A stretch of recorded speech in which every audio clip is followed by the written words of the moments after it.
શિવાની ગુસ્સાથી પાગલ થઈ બરાડી ઉઠી, બહુ જ જલ્દી ખબર પડી જશે કે કોનું રાજ છે, જોઈ લેજો હું શું કરું છું, અને શિવાની ટેબલ પર રાખેલા વાસણો અને થાળીઓ ઉઠાવી ફરસ પર પટકાવી બૂમો પાડતી, પગ પછાડતી પોતાના ઓરડામાં ચાલી ગઈ અને દરવાજો બંધ કરી દીધો. સવિતાદેવી પોતાની દીકરી શિવાનીની સગાઈ કરી 2 દિવસ પહેલાં જ પાછી આવી હતી. તેનો ચહેરો પ્રસન્નતાથી ચમકી રહ્યો હતો. કેટલાય વર્ષોથી તે શિવાનીનો વિવાહ કરાવવા પ્રયત્ન કરી રહી હતી. ઘણા પ્રયત્નો કરવા છતાં પણ સગપણ ક્યાંય નક્કી થતું નહોતું. ક્યાંક શિવાનીના રંગરૂપ આડે આવતા હતા, તો ક્યાંક લેવડદેવડ પર વાત અટકી જતી હતી. કેટલાક ઘરોમાં સગપણની વાત ઘણી આગળ વધી ગઈ હતી, પણ પછી અચાનક હોકરાવાળાએ કંઈ પણ જણાવ્યા વગર એકદમ મૌન ધારણ કરી લીધું. કદાચ તેમને શિવાનીના બેકાબૂ વ્યવહારની ખબર પડી ગઈ હતી. એક દિવસ તેનો ક્રોધ ભભૂકી ઉઠ્યો અને તેણે સ્પષ્ટ કહી દીધું, હું હવે રોજરોજના અપમાનો સહન કરી શકતી નથી. મારે લગ્ન જ કરવા નથી. શિવાનીના ક્રોધથી તેની માં પણ ભયભીત રહેતી હતી, એટલે ઘણા સમયથી તે ક્યાંય પણ લગ્નની વાત કરતી ન હતી. પણ અચાનક એક દિવસ બનારસથી તેમના દિયરનો ફોન આવ્યો. કહ્યું, ભાભી, શિવાની માટે ઘણો સારો છોકરો અને ઘર પરિવાર મારા ધ્યાન પર આવ્યો છે. તમે એને લઈને અહીં આવી જા. એ લોકો છોકરીને જોવા માંગે છે. હું કેવી રીતે તેને ત્યાં લઈને આવું? તે લગ્નના નામથી જ ભડકી ઉઠે છે. તમે મને મળવાનું બહાનું બનાવી લઈ આવો. તેને સગપણની વાત ન કરતા. બનારસ પહોંચી શિવાનીને ખબર પડી તો તે ઘણી ગુસ્સે થઈ ગઈ અને હોકરાવાળાની સામે જવાની સ્પષ્ટ ના પાડી દીધી. ત્યારે તેના કાકાએ કહ્યું, ઠીક છે, હું તો આજે સાંજે તેમને બોલાવી ચૂક્યો છું. હવે તારે મને લજ્જિત કરવો જ હોય તો કર. હું કદી દઈશ કે મારી ભત્રીજી મારી વાત સાંભળતી નથી. આ સાંભળી શિવાની થોડી નરમ પડી અને પછી વાત માની ગઈ. સાંજે છોકરો, તેના માતાપિતા અને 2 મોટી બહેનો જોવા માટે આવી. બધા માણસો ઘણા સભ્ય લાગી રહ્યા હતા. છોકરો સંદીપ ખૂબ શાંત, લાંબો અને આકર્ષક વ્યક્તિત્વ ધરાવતો હતો. તેને જોઈ અને તેની સાથે વાત કરી શિવાનીનો ગુસ્સો એકદમ નરમ પડી ગયો. તે લોકો થોડા દિવસોમાં જવાબ આપવાની વાત કહીને ચાલ્યા ગયા. સવિતા તથા તેના પરિવારના દિવસો અધીરાઈથી વીતવા લાગ્યા. 15 દિવસ પછી જ્યારે ત્યાંથી છોકરી પસંદ હોવાના સમાચાર આવ્યા તો આખા પરિવારની ખુશીનો પાર ન રહ્યો. બધા કહી રહ્યા હતા, જુઓ, અચાનક કેવું સરસ સગપણ અને ઘર પરિવાર મળી ગયા. લગ્ન આવતા મહિને બનારસમાં થવાના હતા. સંદીપના પિતા 70 વર્ષના રિટાયર્ડ વ્યક્તિ હતા. તે પોતાની પત્નીની સાથે અલાહાબાદમાં રહેતા હતા. તેમણે માત્ર એટલી જ વિનંતી કરી હતી કે લગ્ન બનારસમાં કરવામાં આવે. આટલે દૂર જાન લાવવી તેમના માટે મુશ્કેલ હતું. બનારસ જતા પહેલા સવિતાએ પોતાના ઘરે મહિલા સંગીતનું આયોજન કર્યું. પોતાની કોલોનીની મહિલાઓ, બધા પરિચિતો, સખી સહેલીઓ અને સગા સંબંધીઓને આમંત્રિત કર્યા. સગપણ બાબતે જાણ કરી. સગાઈની વિડિયો ફિલ્મ પણ બતાવી. ભાવી જમાઈ અને તેના કુટુંબીજનોની ખૂબ પ્રશંસા કરી. બધી મહિલાઓએ સવિતાને અભિનંદન આપ્યા અને શિવાની માટે ભેટસોગાદો આપી. તે પછી સવિતા પોતાના પરિવારની સાથે બનારસ ચાલ્યા ગયા. શિવાની આખી કોલોનીમાં ઝઘડાખોર અને તુંડમિજાજીના નામથી ઓળખાતી હતી.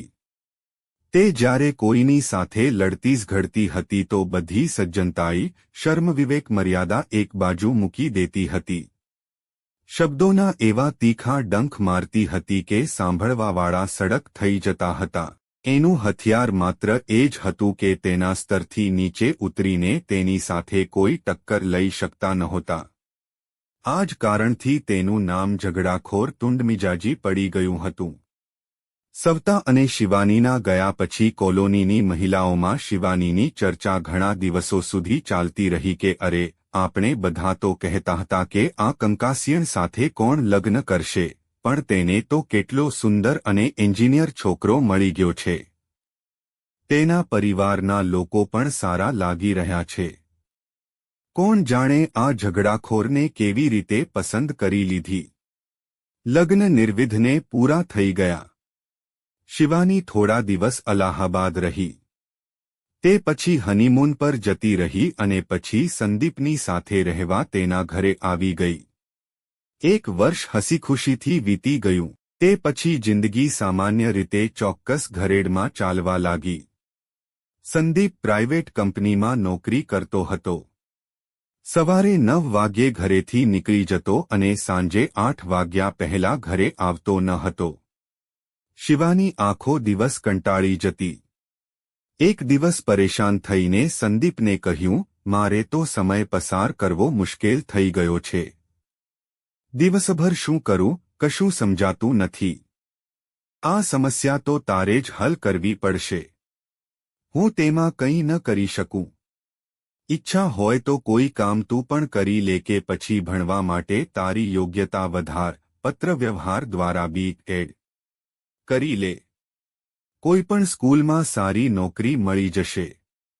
શિવાનીને આ બધું સમજમાં ન આવ્યું. તેને અભ્યાસમાં કે નોકરીમાં કોઈ રસ નહોતો. તે તો મોજમસ્તીભરી જિંદગી જીવવા માંગતી હતી. ઘરે આવીને પણ સંદીપનું રહેવું એ ન રહેવા બરાબર જ હતું. જમવાનું જમીને તે સૂઈ જતો. શિવાની જ્યાં સુધી જરૂરી કામ પતાવીને આવતી ત્યાં સુધીમાં તો ગાઢ નિદ્રામાં સૂઈ ગયો હોય. શિવાની મનમાં ને મનમાં બબડતી એક બાજુ સઈ જતી. તેને મોડે સુધી ઊંઘ આવતી નહોતી. અડધી રાત પછી સંદીપની ઊંઘ થોડી હળવી થતી તો તે શિવાનીની બાજુ હાથ ફેલાવતો પણ શિવાની ગાઢ નિદ્રાનું બહાનું બનાવી પડી રહેતી. મનમાં આશા ઊભી થતી હતી કે પ્રેમથી ખુશામત કરીને નજીક આવવાની કોશિશ કરશે પણ એવું કંઈ ન થતું. થોડી જ વારમાં સંદીપ ફરીથી ઊંઘી જતો. આનાથી શિવાની વધુ સળગી જતી હતી. સંદીપનું આ વર્તન તેને ઘણું ડંખતું હતું. સવારે શિવાની ઘણી નારાજગી સાથે ઉઠતી. સામે પડેલા કોઈપણ જાતના હેતુ વગરના લાંબા દિવસની કલ્પનાથી જ તેનું મગજ ખરાબ થઈ જતું. પોતાની આવી હાલતથી શિવાની પરેશાન થઈ ગઈ હતી ત્યારે તેણે પોતાના પાડોશીઓ સાથે ઓળખાણ કરવાનું વિચાર્યું. સંદીપના ગયા પછી તૈયારે થઈને તે એક ફ્લેટમાં ગઈ. ઘંટડી વગાડતા નોકરાણીએ દરવાજો ખોલ્યો. હું અહીંના લોકોને મળવા આવી છું, શિવાની બોલી. ही तो દિવસે કોઈ નહીં મળે. સાહેબ અને મેડમ 8 વાગ્યે જ નોકરી પર નીકળી જાય છે. સાંજે 7 વાગ્યે પાછા આવે છે. રજાના દિવસે મળશે. 1 થી 2 બીજા ફ્લેટમાં ગઈ તો ત્યાં પણ કોઈ ન મળ્યું. બીજા દિવસે શિવાની એક બીજા ફ્લેટમાં ગઈ. ત્યાં એક તેની જ ઉંમરની યુવતીને જોઈ તે ખુશ થઈ ગઈ. પોતાનો પરિચય આપ્યો અને આવવાનો હેતુ જણાવ્યો. અત્યાર સુધી હું જે પણ ફ્લેટમાં ગઈ કોઈ ન મળ્યું. સારું થયું તમારી સાથે મુલાકાત થઈ. આપણે બંને સાથે મળી પોતાનો થોડો સમય તો પસાર કરીશું.